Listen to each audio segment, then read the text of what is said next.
Everyone, ഇന്നത്തെ വീഡിയോയിൽ ഒരു ഡേറ്റ സയന്റിസ്റ്റ് ആവാൻ നിങ്ങളെ സഹായിക്കുന്ന ഒരു കംപ്ലീറ്റ് റോഡ് മാപ്പ് ആണ് ഡിസ്കസ് ചെയ്യാൻ പോകുന്നത്. സോ നിങ്ങൾ ഏത് കോളേജ് ഡിഗ്രി കഴിഞ്ഞ ആളാണെങ്കിലും ശരിയായ വഴിയിലൂടെ പഠിച്ചാൽ നിങ്ങൾക്കും ഒരു ഡേറ്റ സയന്റിസ്റ്റ് ആവാം.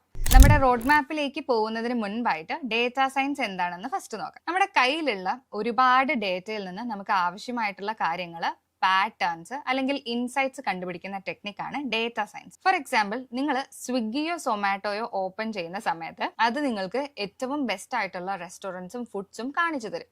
മാത്രമല്ല, ഡെലിവറിക്ക് എത്ര സമയം എടുക്കും എന്നുള്ളതും പ്രെഡിക്റ്റ് ചെയ്തും തരാറുണ്ട്. സോ നിങ്ങൾ മുൻപ് നൽകിയ ഓർഡേഴ്സിൽ നിന്നാണ് അത് പഠിക്കുന്നത്. അതായത് നിങ്ങൾ എന്താണ് കഴിച്ചത്, എപ്പോഴാണ് ഓർഡർ ചെയ്തത്, എവിടെയാണ് നിങ്ങൾ താമസിക്കുന്നത് എന്നുള്ള കാര്യങ്ങളിലൊക്കെ നിന്ന്. സോ ഡേറ്റ എന്ന് വിളിക്കുന്ന ഈ വിവരങ്ങളെല്ലാം ഡേറ്റ സയന്റിസ്റ്റുകൾ കളക്ട് ചെയ്യുന്നു, ക്ലീൻ ചെയ്യുന്നു ആൻഡ് ദെൻ അനലൈസ് ചെയ്യുന്നു. സോ അതിലെ പാറ്റേണുകൾ കണ്ടെത്താനും അതിലൂടെ നിങ്ങൾക്ക് ബെസ്റ്റ് ഇൻസ്ട്രക്ഷൻസും ഡെലിവറി ഐറ്റംസും നൽകുന്ന ഫീച്ചേഴ്സ് ക്രിയേറ്റ് ചെയ്യുക എന്നുള്ളതാണ് ഇവിടെ ഡേറ്റ സയന്റിസ്റ്റ് ചെയ്യുന്നത്. ദാറ്റ് ഈസ്, ഡേറ്റ യൂസ് ചെയ്ത് കസ്റ്റമേഴ്സിനെ മനസ്സിലാക്കാനും സർവീസസ് ബെറ്റർ ആക്കാനും കമ്പനികളെ സഹായിക്കുന്ന ഒന്നാണ് ഡേറ്റ സയൻസ്. ഇനി നമ്മുടെ റോഡ് മാപ്പിലേക്ക് നോക്കാം. ഡേറ്റ സയന്റിസ്റ്റിന്റെ ബേസ് അല്ലെങ്കിൽ ഡേറ്റ സയൻസിന്റെ ബേസ് ആണ് മാത്സ് ആൻഡ് സ്റ്റാറ്റിസ്റ്റിക്സ് എന്ന് പറയുന്നത്.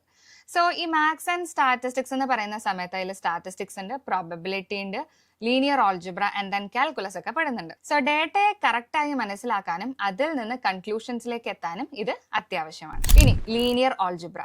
സോ മെഷീൻ ലേണിംഗ് അൽഗോറിതംസ് എങ്ങനെയാണ് ഡേറ്റയെ ഹാൻഡിൽ ചെയ്യുന്നതെന്ന് മനസ്സിലാക്കാൻ നമ്മളെ ഈ ലീനിയർ ഓൾജിബ്ര സഹായിക്കും. ഇനി വരുന്നതാണ് കാൽക്കുലസ്.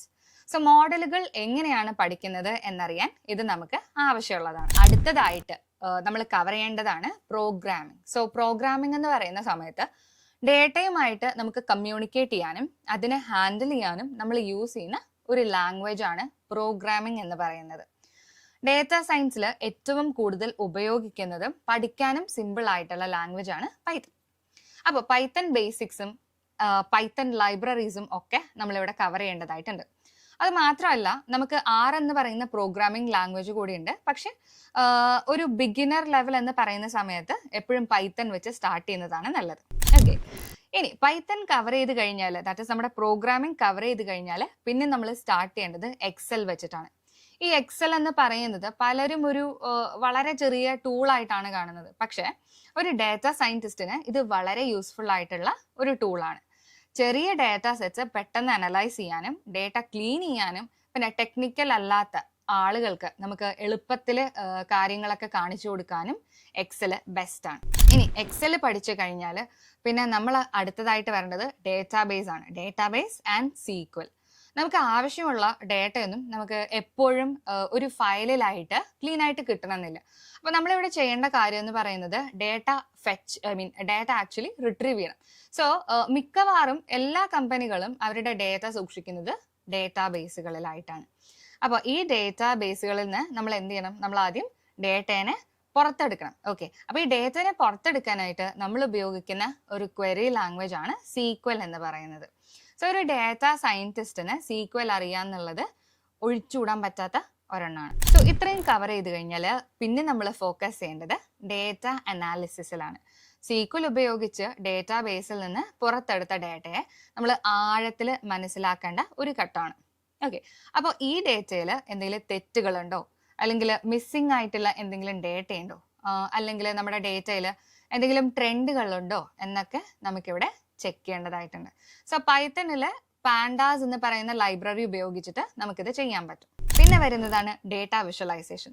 നമ്മൾ കണ്ടുപിടിച്ച കാര്യങ്ങൾ, അതായത് നമ്മുടെ ഡേറ്റയിലെ പാറ്റേൺസും ട്രെൻഡ്സും ഒക്കെ നമ്മൾ കണ്ടുപിടിച്ച കാര്യങ്ങളൊക്കെ നമ്മൾ കാണിക്കുന്നത് ഗ്രാഫ്സ് ആൻഡ് ചാർട്ട്സ് ഉപയോഗിച്ചിട്ടാണ്. ഓക്കെ, അപ്പം ഇതാണ് നമ്മൾ ഡേറ്റ വിഷ്വലൈസേഷൻ എന്ന് പറയുന്നത്. അപ്പോൾ പൈത്തന്റെ കേസിലാണെങ്കിൽ മാറ്റ്പ്ലോട്ട്ലിബ്, സീബോൺ പോലെയുള്ള ലൈബ്രറീസ് ഒക്കെ ഉപയോഗിച്ച് നമുക്ക് ഈ പറയുന്ന ഡേറ്റ വിഷ്വലൈസേഷൻ ചെയ്യാൻ പറ്റും. അടുത്തതാണ് മെഷീൻ ലേണിംഗ്. ഡേറ്റ സയൻസിലെ ഏറ്റവും ഇമ്പോർട്ടൻ്റ് ആയിട്ടുള്ള ഒരു പോർഷൻ ആണിത്. നമ്മൾ മനുഷ്യന്മാർ എക്സ്പീരിയൻസിൽ നിന്ന് കാര്യങ്ങൾ പഠിക്കുന്നത് പോലെ കമ്പ്യൂട്ടറുകളെ ഡേറ്റയിൽ നിന്ന്, അതായത് അവരുടെ എക്സ്പീരിയൻസിൽ നിന്ന് കാര്യങ്ങൾ സ്വയം പഠിക്കാൻ അല്ലെങ്കിൽ സ്വയം പഠിക്കാൻ പരിശീലിപ്പിക്കുന്ന ആ ഒരു ടെക്നിക്കിനെയാണ് നമ്മൾ മെഷീൻ ലേണിംഗ് എന്ന് പറയുന്നത്. നമ്മൾ ഒരു ചെറിയ കുട്ടിക്ക് ഒരു പൂച്ചയെ കാണിച്ചു കൊടുത്തിട്ട് അതിന് നമ്മൾ എങ്ങനെയാണ് അത് പൂച്ചയാണെന്ന് പറഞ്ഞു കൊടുക്കുന്നത്? എങ്ങനെയാണ്? നമ്മൾ ഒരുപാട് പൂച്ചകളുടെ ചിത്രങ്ങളൊക്കെ അതിന് ഫസ്റ്റ് ആ ഒരു കുട്ടിക്ക് ഫസ്റ്റ് കാണിച്ചു കൊടുക്കും. അതേപോലെ ആയിരക്കണക്കിന് പൂച്ചകളുടെ ഡേറ്റ നമ്മൾ കമ്പ്യൂട്ടറിന് കൊടുക്കുന്ന സമയത്ത് ഈ ഡേറ്റ വെച്ചിട്ട് നമ്മുടെ കമ്പ്യൂട്ടർ പഠിക്കും. അടുത്ത തവണ ഒരു പുതിയ ചിത്രം കണ്ടാൽ അത് പൂച്ചയാണോ അല്ലയോ എന്നുള്ളത് കമ്പ്യൂട്ടർ സ്വയം തിരിച്ചറിയും. സോ ഇവിടെ കവർ ചെയ്യേണ്ട ഇമ്പോർട്ടൻ്റ് ആയിട്ടുള്ള topics, that is machine learning ആണ് നമ്മളിപ്പോൾ പറഞ്ഞുകൊണ്ടിരിക്കുന്നത്. അപ്പോൾ ഇവിടെ നമ്മൾ കവർ ചെയ്യേണ്ട ഇമ്പോർട്ടൻ്റ് ആയിട്ടുള്ള ടോപ്പിക്സ് ആണ് സൂപ്പർവൈസ് ലേണിംഗ്, അൺസൂപ്പർവൈസ് ലേണിംഗ്, പിന്നെ linear regression, decision trees, random forest, K nearest neighbours, support vector machine, naive Bayes എന്നൊക്കെ പറഞ്ഞ് ഒരുപാട് അൽഗോറിതംസ് ഉണ്ട്. ഒരു നീണ്ട ലിസ്റ്റ് തന്നെയാണുള്ളത്. ഫസ്റ്റ് നമ്മൾ ഏറ്റവും ബേസിക്സ് ആയിട്ടുള്ള കാര്യങ്ങൾ കവർ ചെയ്ത് പിന്നീട് അതിലേക്ക് ഇൻ ഡെപ്ത് ആയിട്ട് പോകുന്നതാണ് നല്ലത്. സോ ഇതെല്ലാം ഇംപ്ലിമെന്റ് ചെയ്യാൻ നമ്മൾ ഉപയോഗിക്കുന്ന ഒരു പൈത്തൺ ലൈബ്രറിയാണ് scikit-learn എന്ന് പറയുന്നത്. സോ മെഷീൻ ലേണിംഗ് കവർ ചെയ്ത് കഴിഞ്ഞാൽ പിന്നെ നമ്മൾ പോകേണ്ടത് ഡീപ്പ് ലേണിംഗിലേക്കാണ്. അപ്പം നമ്മൾ ഈ പറഞ്ഞ മെഷീൻ ലേണിംഗിന്റെ ഒരു സൂപ്പർ പവർ ഉള്ള അടുത്ത ലെവലാണ് ഡീപ്പ് ലേണിംഗ്. സോ ഞാനൊരു എക്സാമ്പിൾ പറയാം. നമ്മൾ ഫേസ്ബുക്കിൽ ഒരു ഫോട്ടോ ഒക്കെ അപ്ലോഡ് ചെയ്യുന്ന സമയത്ത് നിങ്ങളുടെ കൂട്ടുകാരുടെ മേ ബി നിങ്ങളുടെ ഫ്രണ്ട്സിൻ്റെ ഒക്കെ മുഖം നമുക്ക് ഫേസ്ബുക്ക് ഐഡന്റിഫൈ ചെയ്ത് തന്നിട്ട് അവരുടെ ഫേസ് റെക്കഗ്നൈസ് ചെയ്ത് അത് ആരാണ് എന്നുള്ളത് ടാഗ് ചെയ്യാൻ നമുക്ക് ഇൻസ്ട്രക്ഷൻ തരാറുണ്ട് അല്ലേ?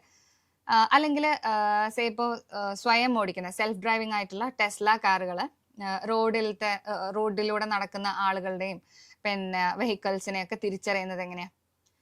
ഇതിൻ്റെ എല്ലാം പിന്നിൽ ഡീപ്പ് ലേണിംഗ് ആണ് വരുന്നത്. ഓക്കെ, അപ്പം നമ്മൾ മെഷീൻ ലേണിംഗ് എന്ന് പറയുന്നത് എന്തായിരുന്നു? ഒരു വസ്തുവിനെ തിരിച്ചറിയാൻ മെഷീൻ ലേണിംഗ് പഠിക്കുന്ന സമയത്ത് ഡീപ്പ് ലേണിംഗ് എന്ന് പറയുന്നത് അതിലെ വളരെ ചെറിയ പാറ്റേൺസ് വരെ പഠിച്ചെടുക്കും. സോ ഒരു ഫേസ് തിരിച്ചറിയാൻ നമുക്ക് വേണ്ടത് എന്തൊക്കെ ഫീച്ചേഴ്സ് നമ്മൾ കൺസിഡർ ചെയ്യുക? ഐസ്, നോസ്, ലിപ്സ് എന്നിങ്ങനെ എല്ലാ ചെറിയ ഭാഗങ്ങളും നമ്മുടെ ഈ ഒരു മെഷീൻ പഠിക്കും. ദാറ്റ് ഈസ് ഡീപ്പ് ലേണിംഗിന്റെ കേസിൽ.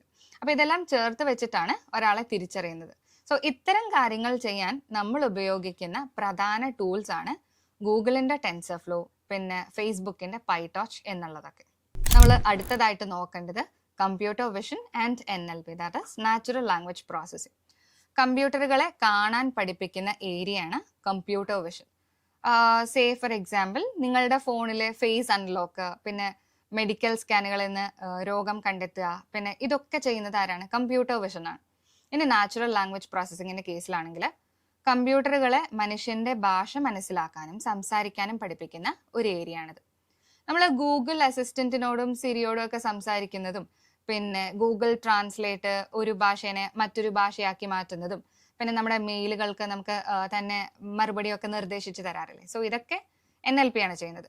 സോ ഈ പറഞ്ഞ കാര്യങ്ങളൊക്കെ ഘട്ടം ഘട്ടമായിട്ട് പഠിച്ചു വരും. സോ ഇത്രയും കാര്യങ്ങളൊക്കെ കവർ ചെയ്താൽ പിന്നെ വരുന്നത് പ്രോജക്ട്സ് ആണ്. Projects, portfolio and then resume. അടുത്തതാണ് പ്രോജക്ട്സ് ചെയ്യാന്നുള്ളത്. നിങ്ങൾ പഠിച്ച കാര്യങ്ങൾ വെച്ച് സ്വന്തമായി 3-4 പ്രോജക്ട്സ് ചെയ്യാം. ഫോർ എക്സാമ്പിൾ മൂവീസിന്റെ റേറ്റ് ഒക്കെ പ്രെഡിക്റ്റ് ചെയ്യുന്ന ഒരു മോഡൽ ക്രിയേറ്റ് ചെയ്യാം. അതല്ലാന്നുണ്ടെങ്കിൽ മലയാളത്തിലുള്ള ട്വീറ്റ്സിന്റെ സെന്റിമെന്റ്സ് ഒക്കെ കണ്ടുപിടിക്കുന്ന ഒരു സിസ്റ്റം ഡെവലപ്പ് ചെയ്യാം. അതും കഴിഞ്ഞ് ഒരു പോർട്ട്ഫോളിയോ നമ്മൾ ഉണ്ടാക്കണം. സോ നിങ്ങൾ ചെയ്ത പ്രോജക്ട്സ് മറ്റുള്ളവർക്ക് കാണാനും മനസ്സിലാക്കാനും പറ്റുന്ന ഒരു സ്പേസ് ആണ് ഈ പോർട്ട്ഫോളിയോ എന്ന് പറയുന്നത്. നമ്മുടെ കോഡുകളൊക്കെ മെയിൻറ്റെയിൻ ചെയ്യാനായിട്ടുള്ള ഒരു ഗിറ്റ്ഹബ് അക്കൗണ്ടും ക്രിയേറ്റ് ചെയ്യുക എന്നുള്ളത് മാൻഡേറ്ററി ആണ്. അതുകൂടാതെ ഓരോ പ്രോജക്ട്സും എന്തിനായിരുന്നു, എങ്ങനെ ചെയ്തു എന്ന് സിമ്പിളായിട്ട് നമ്മൾ ഡീറ്റെയിൽ ചെയ്യുന്ന ഒരു ബ്ലോഗോ വെബ്സൈറ്റോ ഉണ്ടാക്കുന്നത് വളരെ നല്ലതാണ്. ഇനി റെസ്യൂമേ ക്രിയേറ്റ് ചെയ്യുന്ന സമയത്ത് നമ്മുടെ പോർട്ട്ഫോളിയോയിലേക്കുള്ള എല്ലാ ലിങ്കുകളും ചേർത്തിട്ട് വേണം നമ്മൾ ഈ പറയുന്ന റെസ്യൂമേ ക്രിയേറ്റ് ചെയ്യാൻ. അതിൽ നമ്മളെ ഗിറ്റ്ഹബിലുള്ള പ്രോജക്റ്റുകളുടെ ലിങ്ക്സും എല്ലാ കാര്യങ്ങളും ഇമ്പോർട്ടൻ്റ് ആയിരിക്കണം. സോ നിങ്ങളെ മറ്റുള്ളവരിൽ നിന്ന് വ്യത്യസ്തനാക്കുന്നത് നിങ്ങൾ ചെയ്ത ഈ പ്രോജക്റ്റുകൾ തന്നെയാണ്. ഇനി ഏറ്റവും ഇമ്പോർട്ടൻ്റ് ആയിട്ടുള്ള അടുത്ത കാര്യമാണ് ഇന്റർവ്യൂസിന് പ്രിപ്പയർ ചെയ്യുക എന്നുള്ളത്. അപ്പോൾ ഇന്റർവ്യൂസ് അറ്റൻഡ് ചെയ്യുന്നതിന് മുൻപ് നല്ല രീതിയിൽ നമ്മൾ പ്രിപ്പറേഷൻസ് നടത്തണം. മേ ബി അവിടെ ചോദിക്കാൻ സാധ്യതയുള്ളത് ഒരെണ്ണമാണ് SQL യൂസ് ചെയ്ത് ഡേറ്റ റിട്രീവ് ചെയ്യുക, പിന്നെ പൈത്തണിൽ സ്മോൾ പ്രോബ്ലംസ് സോൾവ് ചെയ്യുക, and then to explain the machine learning concepts. And more importantly നിങ്ങൾ ചെയ്ത പ്രോജക്ട്സ് ആണ് അവിടെ ചോദിക്കുക. Like why did you choose this model and what was the challenge you faced here, അങ്ങനെയുള്ള പലതും. അപ്പോൾ ഇൻ അഡീഷൻ നമുക്ക് ഇവിടെ ബിഹേവിയറൽ ക്വസ്റ്റ്യൻസും പ്രതീക്ഷിക്കാം. Like tell me about an experience working with a team. So നല്ല കോൺഫിഡൻസോടെ ഇതെല്ലാം ആൻസർ ചെയ്യാൻ പഠിക്കാം. അപ്പോൾ ഇതാണ് ഒരു ബിഗിനറിനുള്ള ഡേറ്റ സയൻസ് റോഡ് മാപ്പ് എന്ന് പറയുന്നത്. സോ നിങ്ങൾ ചെയ്യുന്ന പ്രോജക്ട്സ് ആണ് ഇവിടെ ഇമ്പോർട്ടൻറ്റ്, ബിക്കോസ് അതാണ് നിങ്ങളുടെ ടാലൻറ്റ് പ്രൂവ് ചെയ്യുന്നത്. സോ ഈ വീഡിയോ ഹെൽപ്ഫുൾ ആയാൽ ലൈക്ക് ചെയ്യുക, ഷെയർ ചെയ്യുക ആൻഡ് സബ്സ്ക്രൈബ് ചെയ്യുക. താങ്ക്